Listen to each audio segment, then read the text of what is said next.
मैं आरपी सिंह, व्याख्याता गणित, शासकीय उत्कृष्ट विद्यालय रघुराज क्रमांक 2 शहडोल। प्यारे बच्चों, मैंने अध्याय 1 में आपको संबंध और फलन का एक वीडियो भेजा है। आज मैं अध्याय 1 संबंध और फलन यानी रिलेशन और फंक्शन का भाग 2 पढ़ाऊँगा।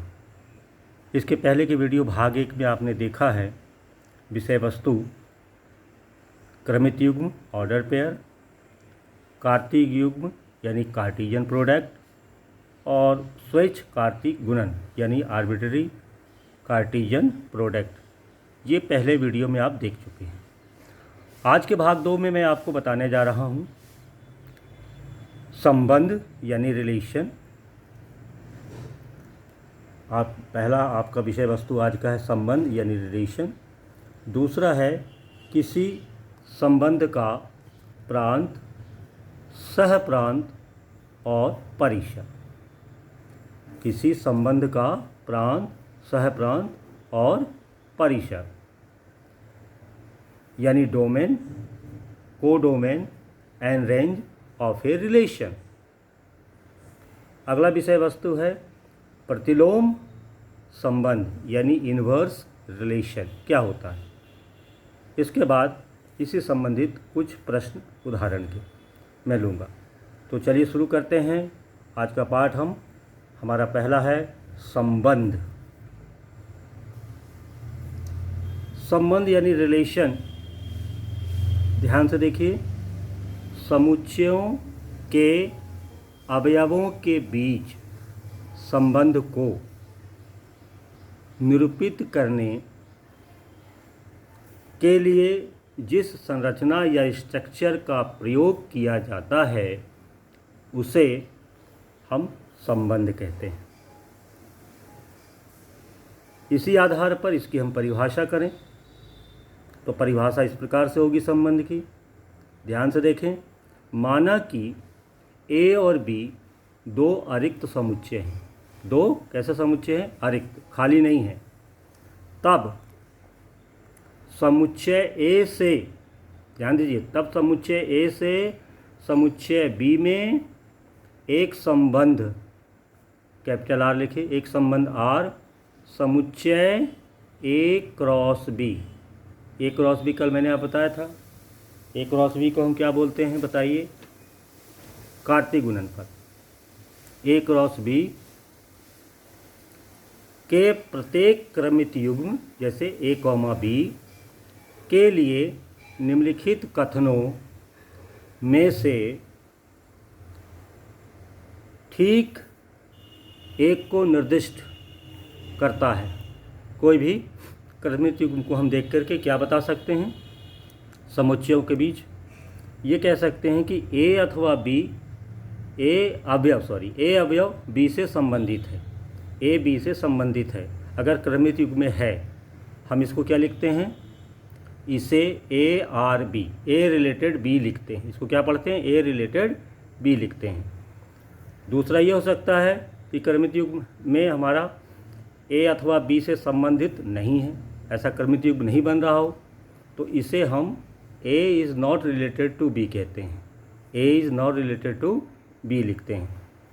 समुच्चय ए से उसी समुच्चय में, समुच्चय ध्यान देखिए, समुच्चय ए से उसी समुच्चय में एक समुच्चय ए पर एक संबंध कहलाता है। किस प्रकार? एक उदाहरण से देखें। मान लीजिए आपके पास एक समुच्चय जिसके सदस्य 1 2 3 हैं। आप इन सदस्यों में अगर हम ऑर्डर्ड पेयर बनाएं, क्रमित युग्म बनाएं और उसका एक समुच्चय बना लें आर, मान लीजिए उसके अंदर हमने क्रमित युग्म ये बनाए या संबंध इन क्रमित युग्मों के बीच में है 1 1 1 2 2 1 2 3 3 1 3 3, हमने इतने ले लिए, 1 2 3 4 5, 1 2 3 4 1 2 3 4 5 6 ले लिए। यानी उनके अवयवों में 6 क्रमित युग्मों के बीच में संबंध है। ठीक है, तब हम क्या करते हैं?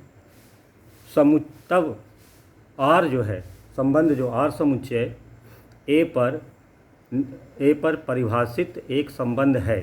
ये जो आर है समुच्चय ए पर परिभाषित एक संबंध है, जहाँ ध्यान से देखिए क्या लिखेंगे हम। आपने देखा था ना ऊपर एक एक है ये, तो हम लिखेंगे 1 इज़ रिलेटेड टू 1। दूसरा क्रमित युग्म जो बना उसको देखिए, 1 2 का है तो 1 इज़ रिलेटेड टू 2, यहाँ देखिए। और 1 और 3 के बीच नहीं है तो हम लिखते हैं 1 इज़ नॉट रिलेटेड टू 3, किंतु क्रमित युग्म नहीं है इसका। 2 रिलेटेड 1 दिख रहा, 2 रिलेटेड 2 नहीं है, देखो नहीं है उसमें समुच्चय में आर में। और 2 रिलेटेड 3 भी नहीं दिख रहा, 3 रिलेटेड 1 है और 3 रिलेटेड 2 नहीं है, और लेकिन 3 रिलेटेड 3 है उसमें दिख रहा, 3 रिलेटेड 3 भी दिख रहा। तो ये हमने लिख दिया, समझ में आ गया। अगर हम समुच्चय ए लिया हमने, उसमें हमने एक समुच्चय आर क्रमित युग्मों का ये ले रहे हैं, यानी इन अवयवों के बीच में कोई ना कोई संबंध है, तब ये क्रमित युग्म है। अगर ये क्रमित युग्म है तो उनके इन अवयवों के घटकों के बीच में कोई ना कोई संबंध है, और अगर क्रमित युग्म नहीं है तो उनके बीच में संबंध नहीं है। इस बात को हमें ध्यान देना। चलिए हम आगे बढ़ते हैं। किसी संबंध का, अगर संबंध का हमने ऊपर बताया का प्रांत, सहप्रांत और परिसर क्या होता है। कोई भी अगर रिलेशन बना है तो उसका प्रांत, सहप्रांत और परिसर कैसे पता करते हैं। प्रांत को इंग्लिश में क्या बोलते हैं, डोमेन। सहप्रांत को कोडोमेन, एंड परिसर को क्या बोलते हैं, रेंज ऑफ ए रिलेशन। संबंध का प्रांत, सहप्रांत और परिसर। देखिए ध्यान से, सबसे पहले हम प्रांत की बात करते हैं। नंबर 1 आर का प्रांत देखिए, ध्यान से देखिए परिभाषा। समुच्चय ए से समुच्चय बी में संबंध आर के, मतलब जितने भी ऑर्डर्ड पेयर बन जाएंगे ए और बी में, समुच्चय ए से समुच्चय बी में संबंध आर के क्रमित युग्मों के, जितने क्रमित युग्म बने सभी प्रथम घटकों के समुच्चय को, पहले घटक के समुच्चय को हम संबंध आर का प्रांत या डोमेन कहते हैं। ये परिभाषा आप याद हो गई आपको। जितने ए और बी में क्रमित युग्म बनेंगे उन क्रमित युग्मों के पहले घटक को हम आर का प्रांत कहते हैं। अब आर का परिसर देखिए। समुच्चय आर का परिसर, समुच्चय ए से समुच्चय बी में संबंध आर, यानी ए और बी में जितने आप अवयवों का क्रमित युग्म बनता है ना, तो समुच्चय ए से समुच्चय बी में संबंध आर के क्रमित युग्मों के सभी द्वितीय घटकों के समुच्चय को संबंध आर का परिसर या रेंज कहते हैं। तो क्रमित युग्म में पहले घटक क्या बने, आर का प्रांत, और क्रमित युग्म में दूसरे घटक क्या बने, आर का परिसर। अब सहप्रांत भी समझ लीजिए। तीसरा है आर का सहप्रांत। सहप्रांत क्या है, देखिए ए और बी के हम अवयवों का क्रमित युग्म बनाए, तो दूसरा जो घटक किसमें मिलता है, समुच्चय बी में। तो समुच्चय जो बी है संबंध आर का सहखंड या कोडोमेन कहलाता है। समुच्चय बी संबंध आर का क्या कहलाता है, कोडोमेन कहलाता है। तो आपने देखा पहले घटक आर का जो है प्रांत है, और दूसरा घटक जो कि बी में मिलता है तो बी समुच्चय सहप्रांत है। तो आर का प्रांत सहप्रांत का सबसेट होता है। अब इसका थोड़ा संकेत देख लीजिए। समुच्चय ए से समुच्चय बी में संबंध आर के प्रांत को हम ऐसा लिखते हैं डी आर, यानी आर का डोमेन, तथा डी आर परिभाषित कैसे है, इसके अंदर हर एक क्रमित युग्म ए बी है ना, तो हर एक क्रमित युग्म ए आएगा, जबकि ए किसका सदस्य है, समुच्चय ए का। और क्या है, ये ए जो है ये हर एक क्रमित युग्म का पहला घटक होगा जो आर में है, ध्यान रखिएगा। और परिसर क्या कहलाता है, परिसर को हम किससे लिखते हैं, डी आर से लिखते हैं, यानी आर आर मतलब संबंध आर का रेंज आर लिखते हैं। इसके अंदर क्रमित युग्म के सारे बी घटक आते हैं और बी किससे लिया गया, समुच्चय बी से। साथ में बी क्या होना चाहिए, एंड ये जो क्रमित युग्म में से बी आता है वही बी यहाँ पे होगा, ये बी, और ये क्रमित युग्म आर में होना चाहिए। तो ये आपका रेंज हो गया। समझ में आया? चलिए इसको हम एक उदाहरण समझते हैं। माना कि एक समुच्चय है जिसके सदस्य देख लीजिए 1 2 3 4 5 6 और समुच्चय बी है, सॉरी समुच्चय 1 2 3 4 5 6। तो समुच्चय ए पर ही, ए का ए पर, समुच्चय ए पर मान लीजिए एक संबंध हम उनके अवयवों में बनाते हैं। कैसे लेते हैं, एक्स और वाई, दो अवयव लेते हैं। लेकिन जो दूसरा अवयव, जबकि दूसरा अवयव जो वाई है उसका मान x+1 है, x से एक ज़्यादा है। इस तरह से हमें क्रमित युग्म बना करके एक संबंध बनाना है, के द्वारा एक संबंध परिभाषित कीजिए। ठीक है, ये क्रमित युग्म बनाना है। एक्स वाई कहाँ से लेना है, ए से लेना है, 2। लेकिन शर्त क्या है, एक्स वाई क्रमित युग्म बनेगा इस संबंध में, और वाई जो होगा दूसरा घटक वो एक्स से एक ज़्यादा, इस तरह से लेना, संबंध बनाना है। ठीक है, अब इसमें हमें क्या करना है, इस संबंध को एक तीर आरेख द्वारा दर्शाना है। पहली चीज़, संबंध को तीर आरेख द्वारा दर्शाना, पहला प्रश्न। और दूसरा प्रश्न है आर का जो है, जब संबंध बन जाए तो आर का बताइए प्रांत, यानी संबंध आर का प्रांत क्या होगा, सहप्रांत यानी कोडोमेन क्या होगा, और उस संबंध आर का परिसर क्या होगा, ये भी लिखना। क्लियर हो गया? चलिए अब हल करते हैं। वाई जो है दूसरा घटक वो x+1 है। अब इसमें हमारे पास जो समुच्चय ए दिया है 1 2 3 4 5 6 ये अवयव है। तो हम क्या करते हैं, प्रथम घटक x को हम जो अवयव दिए हैं 1 2 3 4 5 6 एक एक करके रखते हैं। ठीक है, क्रमित युग्म बनाने के लिए। तो जैसे आप x का मान 1 2 3 4 5 6 रखेंगे तो इससे y = x+1 से x का मान रखते जाइए। तो y का मान क्या होगा, 1 1 2, ठीक है, 2 1 3, 3 1 4, 4 1 5, 5 1 6 और 1 बढ़ जाएगा। तो x और y का ये मान आ गए। लेकिन यहाँ जो 7 दिख रहा है आपको, कैसे आया होगा 7 बताइए। जब आप इसका अंतिम अवयव लिए होंगे 6, ये यहाँ पे 6 लिखेंगे तो यहाँ 7 आएगा। ये 7 आ गया, y का मान 7 आ गया। लेकिन हम देखते हैं कि ये 7 जो है ए में नहीं है। ये परिभाषा में से हम क्या कह सकते हैं, 7 ए में नहीं। अतः परिभाषा से हम ये कह सकते हैं कि भाई आर संबंध के अंदर केवल जो युग्म बनेंगे वो किसका बनेगा, 1 के 2 के साथ बनेगा, दोनों अवयव ए में है। 2 का 3 के साथ बनेगा, ए में है। 3 का 4 के साथ बनेगा, ए के अंदर है 3 और 4। 4 और 5 का बनेगा, दोनों ए में सदस्य हैं। 5 का 6 के साथ बनेगा, लेकिन 6 का 7 के साथ नहीं बनेगा, क्योंकि 6 तो है लेकिन 7 नहीं है। तो इतने ही संबंध बनेंगे जब हमारा y = x+1 दिया हुआ है। क्लियर हो गया? तो ये संबंध जो है वो क्रमित युग्मों का एक समुच्चय हो गया। अब हम इसको तीर आरेख से बताना है। तो देखिए तीर आरेख से हमने इसको बताने की कोशिश की। एक के अवयव आप लिख लीजिए, 1 2 3 4 5 6। आपने देखा y का मान 1 रखने पर 2 आता है, तो 1 किससे रिलेट हो गया, 2 से।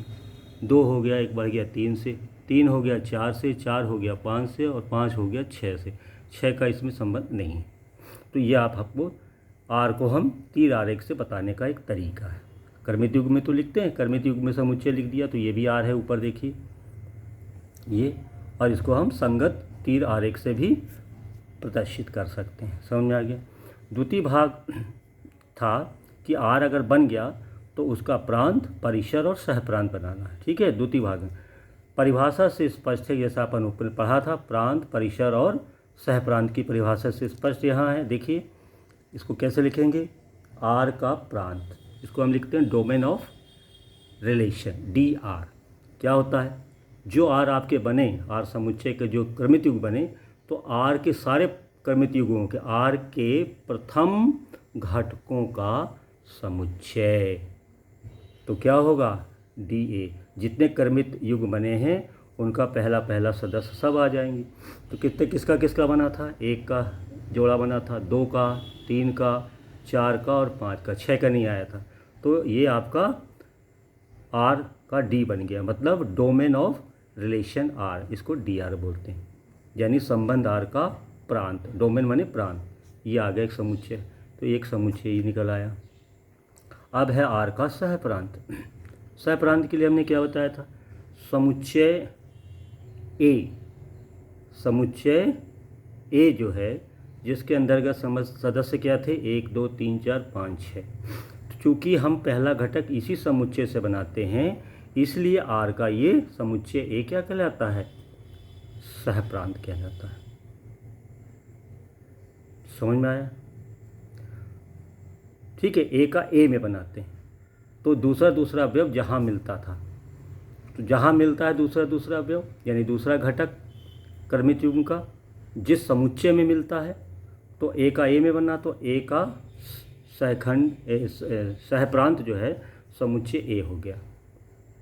अब आता है आर का परिसर, यानी आर मतलब रेंज ऑफ रिलेशन आर बोलते हैं। तो इसमें क्या होता है? जो आपने क्रमित युग्म बनाया, आर के द्वितीय घटकों का समुच्चय। क्रमित युग्म में जो द्वितीय घटक हैं वो परिसर कहलाते हैं, और प्रथम घटक क्या कहलाते हैं? प्रांत कहलाते हैं। समझ में आया? तो ये देखिए आपका आर कितना हो गया, कितने से संबंधित थे उसके? y का पहला मान आया था 2, फिर 3, फिर 4, फिर 5 और ये 6। ठीक है, क्रमित युग्म में दूसरे घटक। तो इस प्रकार हमने ये तीनों चीज़ें यहाँ निकाल लिया। अगर आपने अब संबंध पढ़ लिया है, तो अब हम उसको देखते हैं कि प्रतिलोम संबंध या इन्वर्स रिलेशन क्या होता है।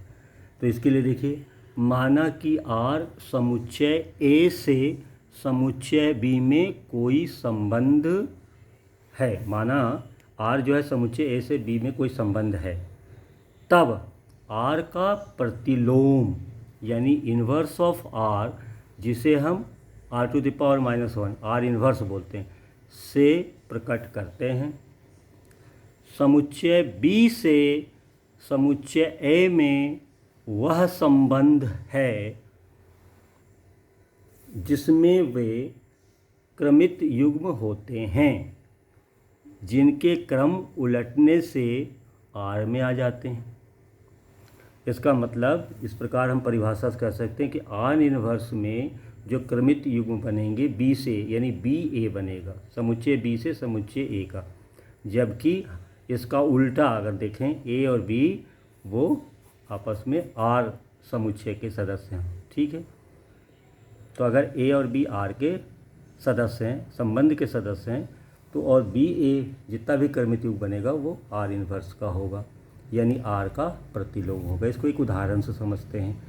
देखिए, पहला उदाहरण है, माना कि एक समुच्चय है 1 2 3 में कोई संबंध आर इस प्रकार है। एक संबंध दे दिया है कि ए से समुच्चय ए का ए के अवयवों में ही क्रमित युग्म बनाया। इस प्रकार संबंध दिया कि 1 2 से रिलेटेड है, 1 3 से रिलेटेड और 2 3 से। इन अवयवों में ये क्रमित युग्म 3 बने, तो ये तीनों क्रमित युग्मों को समुच्चय ए का ए पर संबंध कहते हैं। अब इसका प्रतिलोम करना हो तो परिभाषा से क्या हो जाएगा? ये क्रम बदल जाएगा, यानी ये हो जाएगा 1 2 2 1 हो जाएगा, 1 3 3 1 हो जाएगा और 2 3 3 2 हो जाएगा। समझ में आएगा? दूसरा उदाहरण लीजिए, माना कि ए में ए बी है और बी में 1 2 3 है, दो समुच्चय दिख रहे हैं आपको, तथा ए और बी में कोई संबंध आर इस प्रकार परिभाषित दिया हुआ, परिभाषा दिया, दोनों समुच्चयों के बीच में क्रमित युग्म बना करके समुच्चय बनाया, तो इसका मतलब उनमें संबंध है। कैसा संबंध आर? देखिए, ए का 1 से संबंध है, ए का 1 से है, ठीक है, ए का 3 से है और बी का 2 से है और बी का 3 है। ये 4 क्रमित युग्म हैं, यानी इनमें अवयवों में आपस में संबंध है, ये दिया हुआ है। तो बताइए तब आर इन्वर्स क्या होगा? अभी आपने देखा, इसको उल्टा कर दीजिए, ये A1 क्या हो जाएगा? 1A हो जाएगा, A3 क्या हो जाएगा? 3A हो जाएगा, B2 क्या होगा? 2B हो जाएगा और B3 क्या होगा? 3B हो जाएगा। तो ये इसका प्रतिलोम निकल गया, प्रतिलोम संबंध हो गया। ठीक है, आर का प्रतिलोम। चलिए एक प्रश्न लेते हैं। समुच्चय ए के सदस्य 1 2 3 से लेकर 12 तक हैं, ठीक है, पर एक संबंध लिखिए। पर एक संबंध लिखिए जो इस प्रकार परिभाषित है, शर्त दिया है। यानी ए का ए पर संबंध लिखना है, दोनों अवयव ए से ही लेंगे। ठीक है, किस प्रकार लेना है देखिए, ये दिया है संबंध के नियम। संबंध में जो क्रमित युग्म एक्स और वाई के बीच बनेंगे उसमें शर्त है कि जबकि 3x माइनस वाई 0 होना चाहिए। एक्स वाई के बीच में संबंध कैसे बनना चाहिए कि जबकि 3x माइनस वाई कितना होना चाहिए, 0 होना चाहिए। जहाँ पर और x और y कहाँ से लेना है आपको, दिए हुए a से ही लेना है। इस बात को ध्यान से देखिए। अब इस संबंध के आधार पर जो भी r बनेगा उसके प्रांत बताना है, सह प्रांत बनाना है और परिसर भी लिखना है। चलिए हल करते हैं। यहाँ r ज्ञात करने के लिए x समुच्चय a से लेंगे, पहला घटक a से लेंगे, वह y का मान हम ये जो हमारा संबंध दिया है 3x माइनस वाई कितना होना चाहिए, 0 से ज्ञात करेंगे। अब इसको ज़रा ध्यान से देखिए कैसे बनाते हैं। r का अगर हमने x1 लिया, यहाँ अगर हम x1 लेते हैं तो ध्यान से देखिए 3 एकम कितना हुआ 3। अब 3 में कितना घटाएं तो 0 आ जाएगा, 3 ही घटाएंगे ना y का। तो अगर हम x1 लेते हैं तो 3 1 जा 3, 3 एकम 3 और इसमें कितना घटाएंगे 0 आएगा 3। तो y का मान या पक्षांतर करें या ऐसे निकालो 3 आएगा। तो x अगर 1 है तो y 3 आएगा। ये समझ में आएगा नहीं। अब इसी संबंध से देखिए अगर हम दूसरा मान लेते हैं 2, तो 2 लेंगे तो क्या होगा 2 तिया 6 हो जाएगा। अब 6 में कितना घटाएं, 0 है 6, 2 6 का पेयर बनेगा। तीसरा आप 3 ले लीजिए 3, तो 3 तिया 9, 9 में कितना घटाएं भाई 9, तब 0 आएगा। तो 3 के साथ 9 का जोड़ा बनेगा। इस प्रकार 4 रखिए, 4 तिया 12, 12 में कितना घटाएं 12 12। तो आप ये देखिए इसके ये दोनों जो आप क्रमित युग्म में अवयव आ रहे हैं वो ए से बाहर नहीं होना चाहिए। तो 4 तक आएंगे, 5 में नहीं आएगा क्योंकि 12 से ज़्यादा हो जाएगा। तो इतने ही आएंगे। कितने संबंध बनेंगे 1 2 3 और ये 4। अब इसके आधार पर मैंने बताया था कि जितने भी क्रमित युग्म बनेंगे इसका पहले अवयव को ले लें तो उसका समुच्चय आर का क्या कहलाता है, प्रांत कहलाता है। उसी आधार पर देखिए आर का प्रांत क्या होगा, आर के क्रमित युग्मों के प्रथम घटक ले लीजिए। क्या ऊपर देखिए 1 2 3 4, तो ये 1 2 3 4 ये जो समुच्चय है वो संबंध आर का प्रांत कहलाता है। अब आता है आर का सह प्रांत। समुच्चय ए अर्थात पूरा समुच्चय ए का ए पर बनाना था, मतलब एक सदस्य को लेकर के ए में ही देखना था। तो जिसमें हम देखते हैं प्रतिबिंब या जिसमें हम दूसरा घटक देखते हैं उस समुच्चय को सहप्रांत कहते हैं। तो ए के मान 1 2 3 4 लेने के बाद जो मान 3 6 9 12 किस में देख रहे थे अपन, ए में ही देख रहे थे। तो जब ए का हम क्या निकालें सहप्रांत, तो समुच्चय ए अर्थात ए का पूरा मान देख लीजिए ए, इसके अंदर ही उसके दूसरे घटक आते हैं ए में। तो ये पूरा समुच्चय सहप्रांत हो जाता है, कोडोमेन ऑफ आर। अब आता है आर का परिसर यानी रिलेशन के दूसरे घटक। तो आर के जितने भी क्रमित युग्म मिले हैं उनका दूसरा घटक लेना, यानी दूसरा घटक क्या है 3 6 9 और 12। तो यहाँ आप 3 6 9 और 12 लेंगे। तो इस प्रकार ये प्रश्न पूरा हुआ। समझ में आया। चलिए हम एक और प्रश्न लेते हैं। ध्यान से देखिए, प्रश्न बहुत अच्छा प्रश्न है, ध्यान से देखिए। प्राकृत संख्याओं के समुच्चय n पर एक संबंध हमको बनाना है। संबंध में क्रमित युग्म आएंगे, x y आएगा, ठीक है। जबकि जो दूसरा घटक y है वो उसका मान x+3 होना चाहिए। यानी प्राकृत संख्याओं में से आप प्राकृत संख्या n का n पर आप एक क्या बनाइए, संबंध बनाइए। और r संबंध किस प्रकार होना चाहिए कि r के अंदर आने वाले सभी क्रमित युग्म किस प्रकार होने चाहिए कि x और y इस प्रकार होना चाहिए, पहला और दूसरा घटक। जबकि y दूसरा घटक कैसा होना चाहिए, x से 3 ज़्यादा होना चाहिए, ठीक है। जहाँ ये भी दिया है x जो है आपका पहला घटक 4 से कम एक प्राकृत संख्या ही हो और दोनों x और y का मान प्राकृत संख्या में मिले। तो इसमें क्या करना है, इसके द्वारा आपको एक संबंध परिभाषित कर दिए। इसे रोस्टर रूप में लिखिए तथा इसका प्रांत और परिसर भी बताइए। सवाल समझ में आ गया? चलिए तो हम शुरू करते हैं। प्रश्नानुसार प्राकृत संख्याओं के समुच्चय n पर एक संबंध r बनाना है, जबकि संबंध के जो क्रमित युग्म x y बनेंगे किस प्रकार के होंगे कि दूसरा घटक y x+3 के बराबर होगा। और शर्त दिया है कि पहला घटक जो है x का मान 4 से कम प्राकृत संख्या ही लेना है। तो चलिए हम देखते हैं। x का मान आप क्या ले सकते हैं? 4 से कम प्राकृत संख्या 1, 2 और 3 तक ले सकते हैं। और जबकि y का शर्त दिया दूसरा घटक वो x+3 होगा। तो x का मान यहाँ पे रखते जाइए। पहले 1 तो 1 रखेंगे तो 1 और 3 क्या हुआ? 4। दूसरा मान रखिए 2 तो 2 और 3 y का मान कितना हुआ? 5। अब 3 रखिए तो 3 + 3 y का मान क्या हुआ? 6।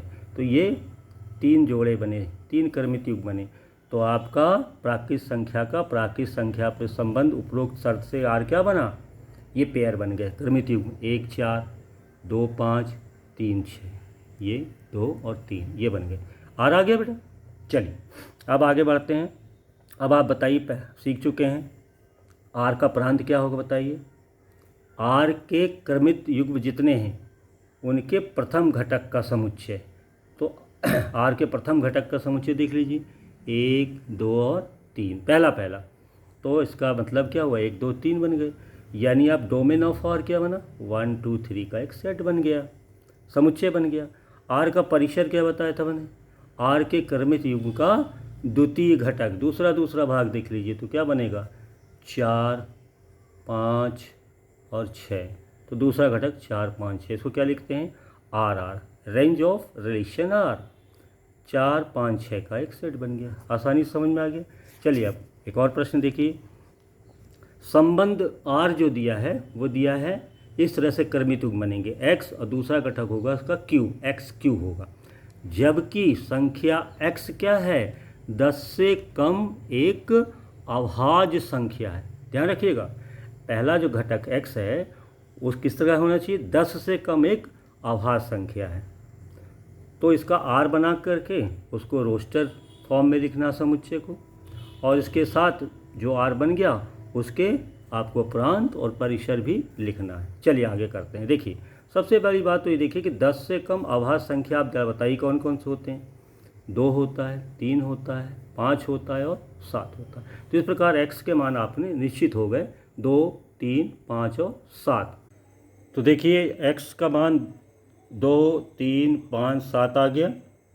अब संबंध का दूसरा घटक हमारा x³ है। तो पहला घटक है x, दूसरा x³ है। तो x³ का मान कितना होगा? x का क्यू, 2 का क्यू 8, 3 का क्यू 27, 5 का क्यू 125 और 7 का क्यू 343। तो x और x³ का संबंध हमारे पास ये आ जाएगा। r के अंदर क्या क्या हमारे पास क्रमित युग्म बने? 2 8, इस प्रकार 3 27 और 5 125 और 7 343। तो बताइए अब इसका r का प्रांत क्या होगा? यानी domain of r, domain of relation r। पहला घटक ले लीजिए हर एक क्रमित युग्म का। तो क्या कौन सा आ जाएगा? 2 3 5 और 7, पहला इसके सबके पहले। r का परिसर होगा यानी रेंज ऑफ r, दूसरा घटक 8 27 125 और 343। तो ये आ गया 8 27 125 343। इतना ही हमें ज्ञात करना था। तो बच्चों आपने इस प्रकार देखा कि संबंध की परिभाषा, संबंध का प्रांत, परिसर और सहप्रांत, कैसे हम रिलेशन निकालते हैं समुच्चयों के बीच में। ठीक है, तो इसी के साथ आज की वीडियो हम समाप्त करते हैं। शीघ्र ही अगली वीडियो हम लेके आएंगे।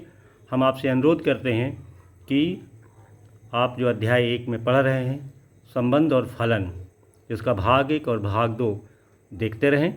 इसके बाद भाग 3 लेके आएंगे। धन्यवाद।